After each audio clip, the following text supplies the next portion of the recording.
Hello, this is Nathan, better known as CrazyhermitDM, and this is my podcast, The Hermit's Homebrew. Joining me today is Brent from Lang Mini Studios, and Chase, better known as Kilk, as we talk about Dungeons and Dragons and tabletop gaming. I've already got my character figured out for your campaign, Chase. Oh, really? Yeah, it's gonna be a copper dragonborn, but I don't know if he's gonna be a valor bard or a zealot barbarian. You're thinking about bard? I know, right? Interesting. Yeah, I think hell just dropped a couple of degrees. I mean, I'm considering it still too, even though I'm still leaning towards wizard. But Nate playing a bard worries me. Anyway, I wouldn't play a horny bard. Yeah, I know. I don't know if I did. It would be the proper. I'm not gonna. yeah, no, it's all good. I want to screw everything, but I'm not trying to screw everything over. Yeah, exactly. Yeah, and I think that's the key difference there. But anyway, we're talking about gods. Not Well, lust. we're on like the classic views of divine power, or like just like our own setting. Like I want to ask you guys in particular because I have a particular favorite. Like among our setting, at least with our penanthlons or the extended kind of like little appendices off the bottom of the people that aren't part of the two main tribes, like who's your favorite deity in our setting? Oh. Me in particular, as a dungeon master, and because I've only gotten to dungeon master my setting, I haven't got to actually play it, which that's going to be fun. And it's going to be fun to see if you guys bring in deities, how you guys bring about them. I have a lot of fun playing Loki. Just because in my mind, what I base Loki off of, because I'm a pop culture nerd, is Lucifer from Supernatural. I view him as that person that likes to sit back and watch what happens. Number two, Loki is never once, despite being a god of deception, ever lied to anyone with what I've role-played him. That's He's true, always yeah. told the truth. Mm-hmm. But he's never misled anyone. And he just kind of has this contempt towards the other gods of, you put me in prison. And I know the way things are going to play out just because I'm the god of chaos, but I'll kind of nudge it this way because this is the way I want to see it go. Mm-hmm. It's almost getting to have like a fan poll with your favorite TV show of like, I'm liking everything I'm seeing. I kind of want to see this go this way as opposed to this way, so I'm going to kind of nudge you this way. I've liked how you've depicted Odin, especially with like the irreverence and disrespect that Merrick has shown, like his imagery, especially when we were in that the challenge going down to get the spark, running into that door that had Odin's depiction, and I forget what Merrick did, but he was like, I think he just called him ugly or something. It just disrespected it and everything. Well, it like blew a raspberry at him and like what? And so then gassed out the entire hallway. and then did a gas cloud and stuff like that. So I like that. And then just the way you've shown him as being when he is more active and more present, be like, hey, look, I'm gonna be straight up with you. This sucks. If we do this, I'm gonna die. I don't want to die. I would rather this happen. And showed up and I actually want to get involved. Yeah, but I've been told if I do, I die. Yeah, with Rama's twin, with Gungnir like stuck in her back, and being like, "Here you go, boom! She's got a spark and everything, all gift wrapped for you, but you got to do what I want you to do." And so I'm like, but then still honoring when Rama said no, like, "Okay, I tried, I can't force you," and then he left. So he still kind of like honored that player agency, or that like it's your choice, it's not mine. So I really kind of like how you've been like presenting that to where here's literal power that I'm handing you on a silver platter. And he had him and Toy Bar had quite a good actual conversation. Oh yeah, with him and Toy Bar, yeah, absolutely, yeah. So I like how you've depicted Odin so far. He's very salty. Especially since he thought he escaped death with the first Ragnarok, and it's like, oh, hey, guess what? It's coming back around for you. The role's been recast. Yeah. So that's just like, God, I just can't get him. The big twist is when you find out that it's the Fates that are trying to kill Odin and just telling him that he's going to die to make him make the wrong choices. It's just the Fates are tired of him. Like, we want this guy gone. It's been a long con game for them for thousands of years just to fuck with him. It's the Fates that actually don't like him. The Norns, that would be so good. Oh, that would be another theological twist, just because we have the Norns, we have the Fates, in quotations, depending upon if you're playing Greek or Norse, because they're kind of two sides of the same coin. Yeah, they're similar, but what? Yeah. They're pretty much the same characters. Kind of, yeah. Like if you did like the supernatural approach where Dean kills basically the Grim Reaper. What are the repercussions for somebody like a player character killing the Norns? Right. Do they just come back? Are they also maybe off the top of my head, I would say the Norns have the same curse as the Nagpaws, and just twisted in some way that Odin cursed the Norns with that same undying curse because he didn't like what they had to say. Something along those lines. Yeah, that they were originally just three people who got divine knowledge. Or you come to find out that he went to go do that, and then they played that long con game that you were just talking about. It's like, well, if you do this, you die. Yeah, it's like, wait, what? If like you with us, you know what's going to happen. We're going to tell you what's going to happen. If you kill us, fate comes unraveled, and oh, son of a. So like I said, maybe they're conning him to where you can't kill us, but in my opinion, if the Norns die, it will be kind of like for the first, I don't know, maybe a couple of months, no one would really notice because things would just keep going as people like just same shit, different day, same stuff, different day, until major decisions come up. And then suddenly one major decision gets made and then causes that butterfly effect. And then so now the longer time goes on and the longer major decisions get made, now is when stuff starts to come unraveled because they're not being guided by that tapestry or that hand of fate. Things are literally now just outdoing whatever. This episode's been brought to you by... In the age of sagas and songs, don't let your next TTRPG be left to the Norns alone. Let the fate of your character be carved in runes and cast in metal, liquid core, or prismatic glass. Let the players of your table wield dice worthy of Odin, Thor, Loki, and yes, Heimdall. Heimdall dice worthy of guarding the Bifrost with. Claim the glory of Valhalla with HeimdallDice.com. Heimdall Dice, the official Nordic dice of the Hermit's Homebrew podcast. So who knows who knows how it's going to turn out. It would be that literal chaos moment. For you, Chase, who's out of our setting? It's like, who's your favorite deity? I mean, Odin's probably going to be my choice. I have the most interactions with him. Yeah. Through 2 campaigns. The way says the magic user about the god of magic. Nice. Yeah, sorry. You did really enjoy his just small cameo where he appeared at the party. Yeah, at the wedding party or something, or wasn't it? No, it was just a random party. He was a bartender, right? Yeah, it was White Star, which is the capital of Thelum, that the Draconic nation of our world, and he just appeared because he had found out that Skaldano, the character or the player that was playing her, was destined to kill him, and he's like, I know. It was. It was a subtle thing. It was like a power move to the players too. Of like, I know all your plans. I can just do whatever I want. I can show up when I want. I know it's gonna be you, Frankie. It was good. It was good. Odin's been a lot of fun, and the interaction with Odin was kind of the reason that I went down the road that I did with Toy Bar in the end.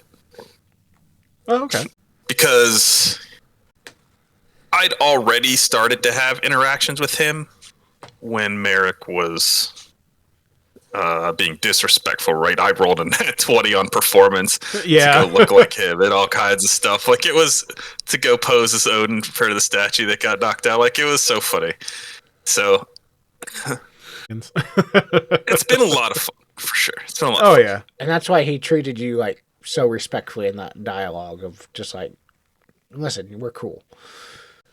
He was like, "Can you at least just call me the All Father?" Yeah. No. Because I called him like Big Papa Magic or something. Oh man, it was good. It was a Big good Papa scene. Magic. But Odin so far has been my favorite. I feel like the rest of them we don't really interact with too much, right? I didn't get to interact as much with Loki. Yeah, because I came he's- in later in that other campaign. Oh yeah. We've dealt with Loki a couple of times, haven't we? Once or twice this campaign. And then we've dealt with Dom and Jarl. Yeah. Yeah. I am in the back of my mind. I am still like really interested on why Dom and Jarl can't be more active. I mean, I as a player, I get it. You don't want the god to come in and overshadow the player. Yeah. But I'm interested as a player why Dom and Jarl can't. You know? Well, with Muspelheim, it was said blatantly, it's like, this will break a law. And he's the god of law. Or Which this is will break a true, treaty. but then there's Loki over there. Yes, he's a trickery god. He's chaos. He wasn't part of that deal, though. See, and out of everything, I would think people would name Loki specifically. Yeah. Because that dude stirs up stuff. And if you go through the myths, a lot of the shenanigans that Loki causes to where it gives the gods headache, at the end he almost always figures it out. To where, hey, look, I know I screwed up, whether Thor's hammer got stolen or he bet Freya to be this dude's wife to build a wall around Asgard, stuff like that. Like Loki, yes, he brings all of it onto himself, but he also kind of figures it out to where the gods are kind of maybe ahead after it's over.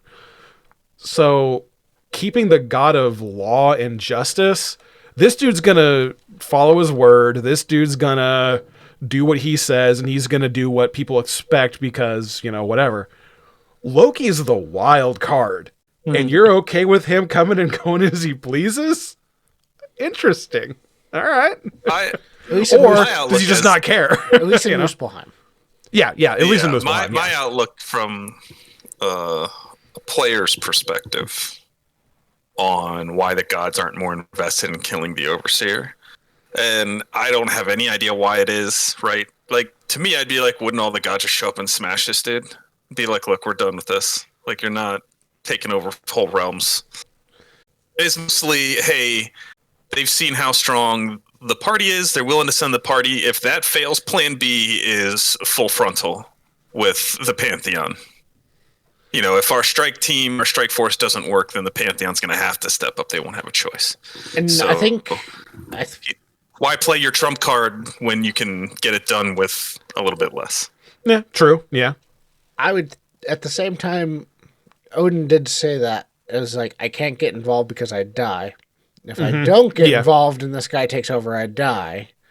Our greatest thing with the Overseer is you, Toybar. So I'm going to back you. You're officially, technically, backed by the god of magic. Yeah, our best chance of everything turning out the way we want it to is this. Yes, we could do all of this, but we've told there's going to be serious repercussions from it. I think he just... Yeah.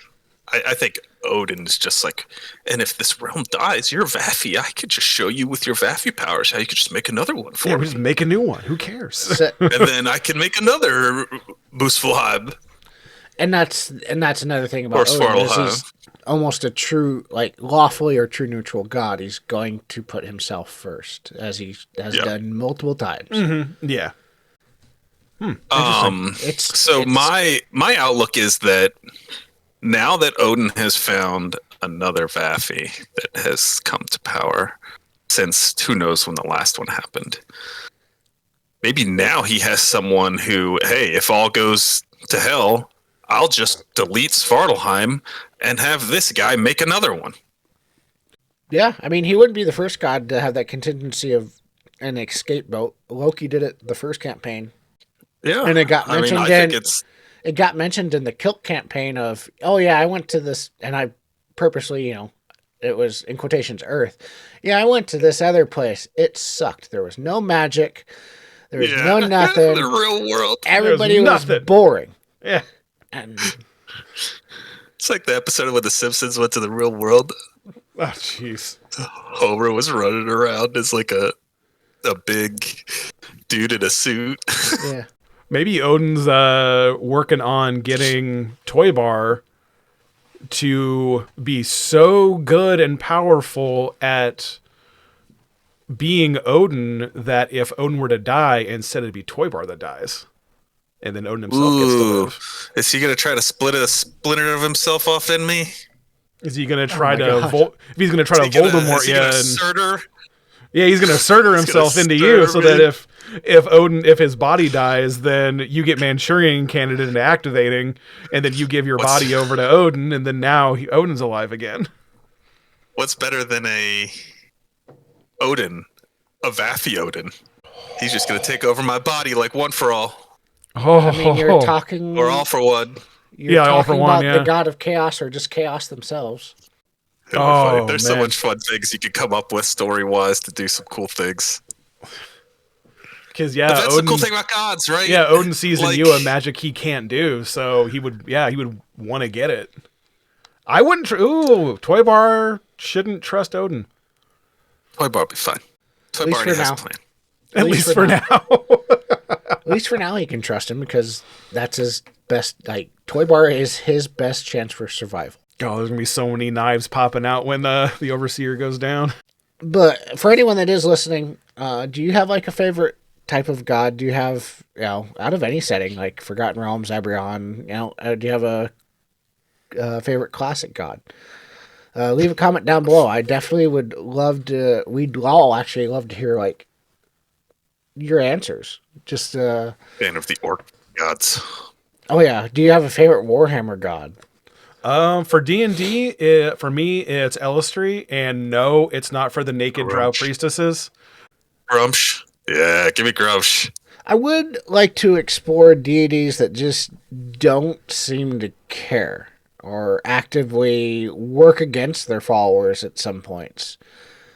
It's an interesting concept to me, at least. You have these type of strange gods, whether they're selfish or they're distant, dark or alien, or there's actually a bunch of fun dead gods in Forgotten Realms.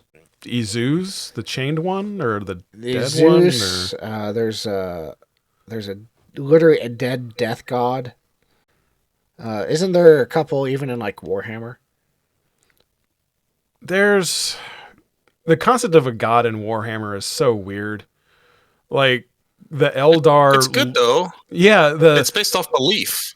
And it is, yeah. It's just like the Eldar were so depraved and nasty that they birthed their own god that became Slaanesh. Slaanesh, the fourth chaos god.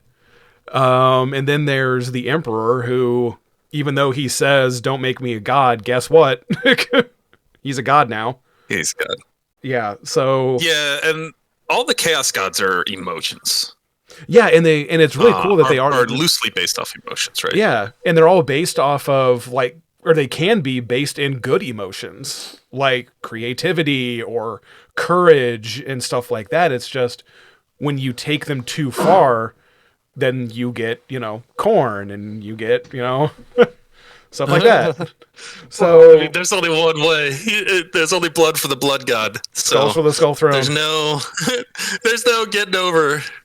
I only want a little bit of blood. He wants it all. He wants it. He doesn't care where it comes from. In Forgotten Realms, though, he's the most uncaring god. Yeah. In Forgotten Realms, just because our Descent to Avernus campaign was in our setting, but it was based after the Baldur's Gate Descent to Avernus, and there's even in the Baldur's Gate 3 of the kind of cult of the Dead Three, the cult that's basically joins together as they all worship these three dead gods and choose to work together to try and bring one of them back. Yeah, or try and bring all three of them back, even. Yeah, 1, 3, who knows? I mean, yeah, we ran across them. They were trying to bring back Thor, and we found it was a literal tub. Right? Tyr, Thor, and Who was the Odor. third one? Odor. Yeah. Odor. Yeah. But yeah, we found like a tub full of blood and Thor's skull in there. Like, oh, what's going on here? Oh, they're trying to bring Thor back. Yeah, this isn't with like gonna a go weird well. skeleton with runes all over it. Yeah, like, this isn't gonna turn out well. A god coming back born from this kind of setting. Yeah, that's not gonna go well. So let's kind of shut that down. And then you guys. Meanwhile, we bring back the guy that tried to burn the realms. Hey, to be fair, Merrick knew who he was. That's why Merrick kept him in the shield. It was great. Yeah, knowing that Surtur was in that shield, I knew no matter what Merrick did, by the end of this campaign, Surtur was going to be back. It was going to happen. Yes, he's Voldemorting it. Yeah, exactly. Like I knew he was coming back no matter what. So it's just cool that it worked out very thematically and very on point for everybody that it worked out the way it did. So, no, it's really good. In his forge and all kinds of stuff too. Like the location was great. I'll be honest. Oh yeah, it was awesome. That was a fate dice roll. Oh, was it? Yeah. I was like, I could do this, and he can probably come in and somehow save it, or I can not do this, and will try to come up with another way. And I'm thinking about it, I'm like, but Toybar wouldn't know how to bring anyone back. You had two options.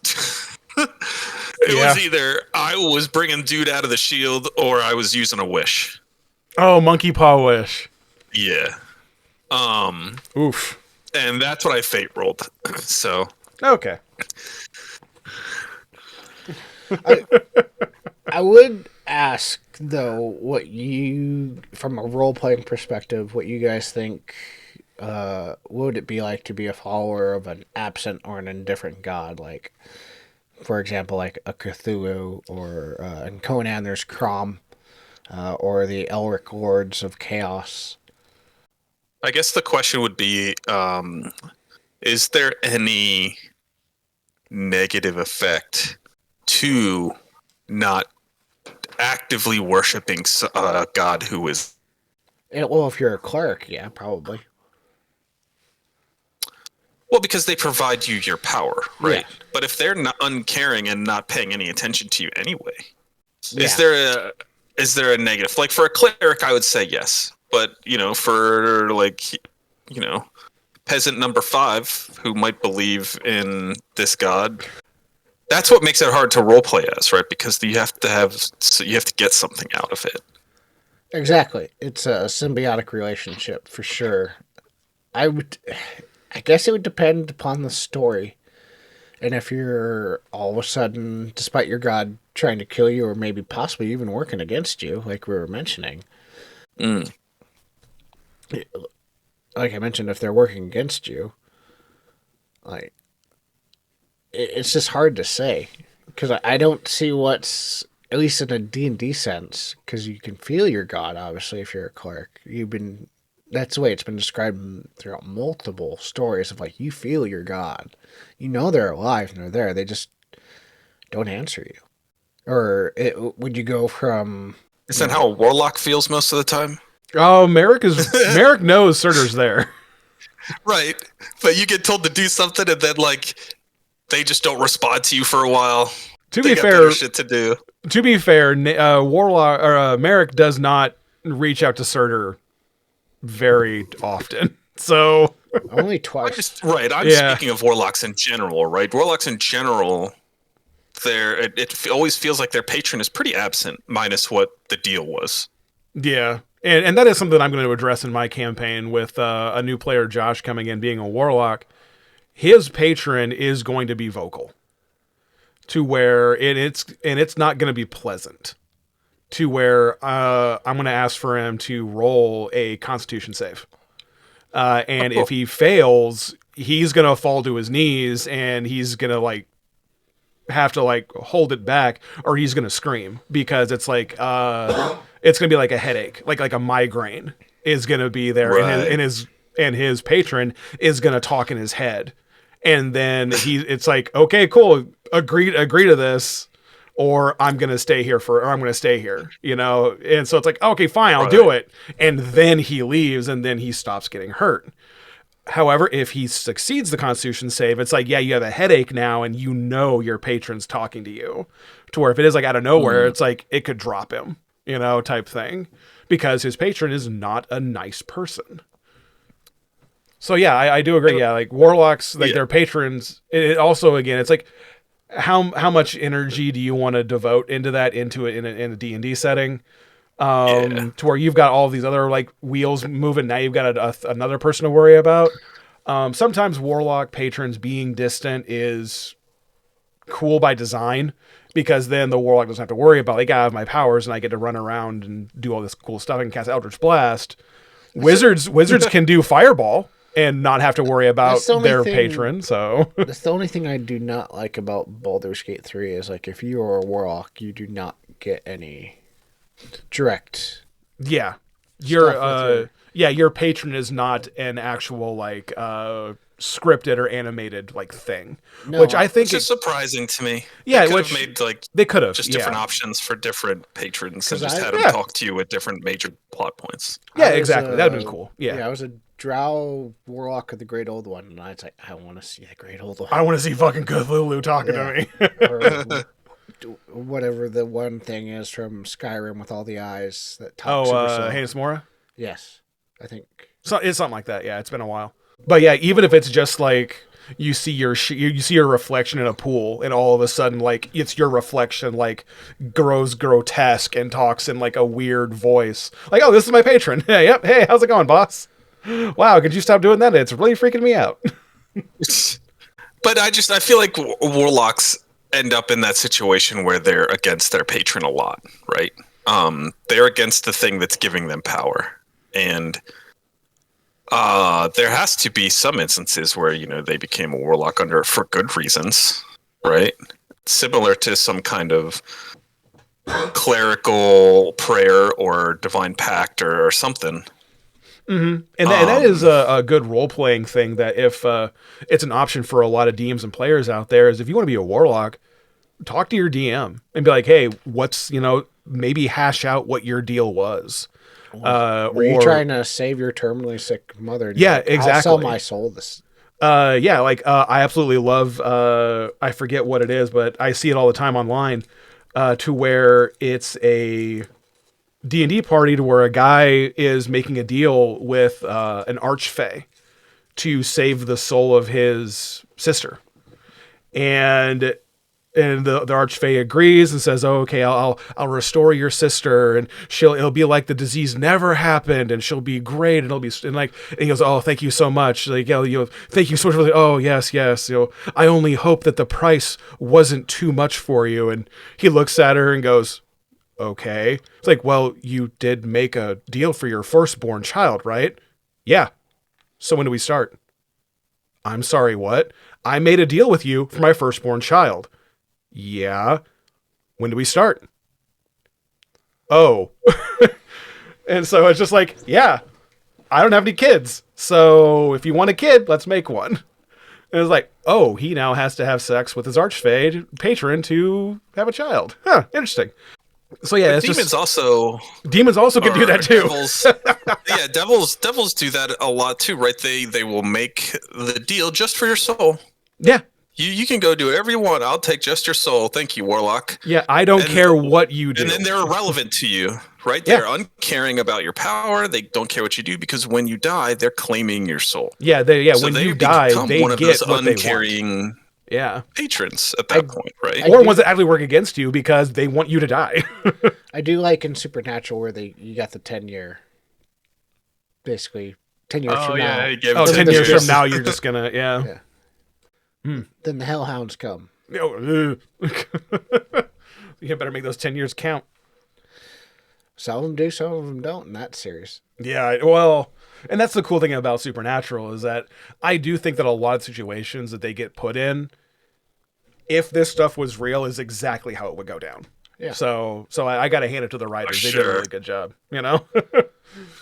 Yeah, people would be asking for goofy things just for 10 years. Absolutely. my anime body pillow to come to life for 10 years.